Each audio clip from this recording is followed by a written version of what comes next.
ఆంధ్రప్రదేశ్లో ఎలక్షన్స్ ముగిశాయి. అయితే ఏ పార్టీ అధికారంలోకి వస్తుంది అనే విషయం బాగా చర్చనీయాంశంగా మారింది. అధికార వైసీపీ అయితే ఖచ్చితంగా మేము అధికారంలోకి వస్తామని చెప్తుంది. ప్రతిపక్ష తెలుగుదేశం కూటమి అయితే పోలింగ్ పర్సంటేజ్ పెరిగింది కాబట్టి ఖచ్చితంగా అది ప్రభుత్వానికి వ్యతిరేకంగా ఉంటుంది, ప్రతిపక్షాలకు అనుకూలంగా ఉంటుంది. సో మేమే గెలవబోతున్నామని చాలా ధీమాగా ఉంది. అయితే వైసీపీ కూడా పెరిగిన ఓటింగ్ పర్సంటేజ్ అనేది ప్రభుత్వ సంక్షేమ పథక లబ్ధిదారుల వల్ల పెరిగింది. సో మేము అధికారంలోకి వస్తామని చెప్పి వాళ్ళు ధీమాగా చెప్తున్నారు.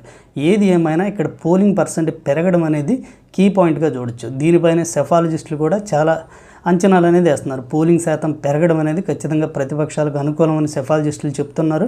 అయితే కొన్ని సందర్భాల్లో పోలింగ్ శాతం పెరిగినా సరే అధికార పక్షం మళ్ళీ అధికారంలోకి వచ్చిన దాఖలాలు అయితే కనపడుతున్నాయి.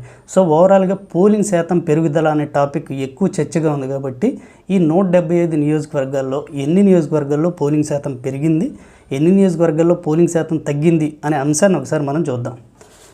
ఓవరాల్గా 175 నియోజకవర్గాల్లో 52 నియోజకవర్గాల్లో పోలింగ్ శాతం తగ్గింది. 2019తో పోలిస్తే 52 నియోజకవర్గాల్లో పోలింగ్ శాతం తగ్గింది. 0 నుండి 2% పోలింగ్ శాతం పెరిగిన నియోజకవర్గాలు 81 నియోజకవర్గాలు ఉన్నాయి. 0 to 2% 81 నియోజకవర్గాలు. ఇక 2% కంటే ఎక్కువ పెరిగిన నియోజకవర్గాలు 42 నియోజకవర్గాలుగా చూడొచ్చు.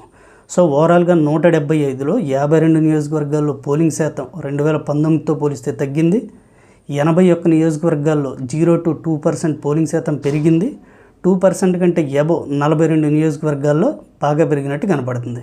సో ఓవరాల్గా మనం చూస్తే కనుక ఈ 52 నియోజకవర్గాలు అధికార పక్షానికి కొంత అనుకూలంగా ఉండే అవకాశం ఉంది. 0 to 2% ఈ 81 నియోజకవర్గాల్లో తెలుగుదేశం అండ్ వైసీపీకి హోరాహోరీ ఫైట్ జరిగే అవకాశం ఉంది. అయితే తెలుగుదేశానికి కొంత ఎడ్జ్ ఉండే అవకాశం ఉంది. కన్ఫామ్గా ఉంటుందా లేదో చెప్పలేం, కానీ ఎడ్జ్ మాత్రం తెలుగుదేశానికి ఉండే అవకాశం ఉంది.